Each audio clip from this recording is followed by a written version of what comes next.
You know those weird little bumps that just pop up on your skin out of nowhere? It's one of those small, everyday mysteries that happens to all of us. So, what's the deal? Why do we get goosebumps? I mean, of course you have, right? You're walking outside, a cold breeze hits you, or maybe you're watching a super intense movie or listening to a piece of music that just hits you right in the soul, and bam, there they are. It's a totally universal human thing, but what is actually going on? So, let's get into it. What are these mysterious bumps, really? The answer is, well, it's fascinating, and it's going to take us way, way back in our evolutionary history.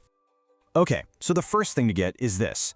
Goosebumps are a reflex. You know, like blinking or yanking your hand away from a hot stove. It's totally automatic. But here's the twist.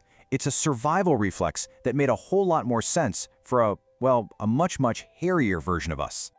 Exactly. If this is just some leftover reflex, why do we still have it? What was its original job, and why does it still kick in today even though we're not covered in fur anymore? That's the big question we're going to dig into right now. To find the answer, we have to do a little time traveling, back into our evolutionary past. See, the reason for goosebumps isn't really about our world today. It's all about the world our ancient ancestors had to survive in. So I want you to picture our distant relatives. They're covered in a much thicker coat of hair than we have. For them, goosebumps weren't just some weird feeling. Nope, they were a critical tool for survival. This was a biological feature with a very, very clear job to do. And here's how it worked, which is actually pretty cool. First, you've got a trigger. Let's say it's the cold.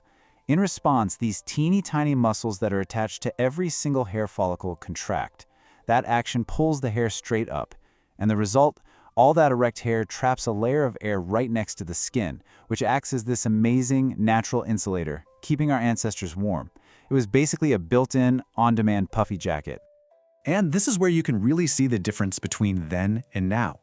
For our hairy ancestors, that reflex created a perfect layer of insulation. But for us, we have way less hair, so when those same tiny muscles pull, all we get are the bumps. The reflex is still there, firing away, but the whole insulating jacket effect, it's gone. It's just a biological echo. But hold on, the cold is only half the story. This exact same reflex was also triggered by something completely different, which is why you can get goosebumps in the middle of a scary movie.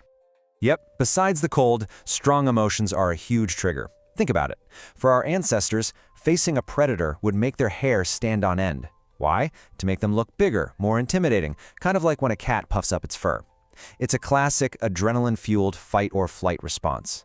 Today, we might not have predators to scare off in the living room, but our bodies still react to a jump scare or a powerful song with that same ancient reflex. So, when you really think about it, goosebumps are kind of like your body's old-school alarm system, a little fossil of a reaction that's still living in our skin today. This just nails it, doesn't it? Whether the original alarm was screaming, "Danger, big toothy thing ahead," or just, "Warning, it's getting chilly," the system is the same. It's an ancient alarm that still goes off, even when the original danger is long gone. All right, so let's wrap this all up. The big takeaway here is that goosebumps are a seriously cool peek into our own biology. They're an ancient survival reflex, first designed to keep us warm and make us look bigger to threats. And today, well, they don't really serve much of a purpose, but they're a completely harmless and honestly kind of neat echo of our evolutionary journey. And that just leaves us with one final thought. If goosebumps are an ancient echo we can see and feel so clearly, it really makes you wonder, right? What other old-school reflexes are still hiding out in your body, just waiting for the right trigger to wake them up?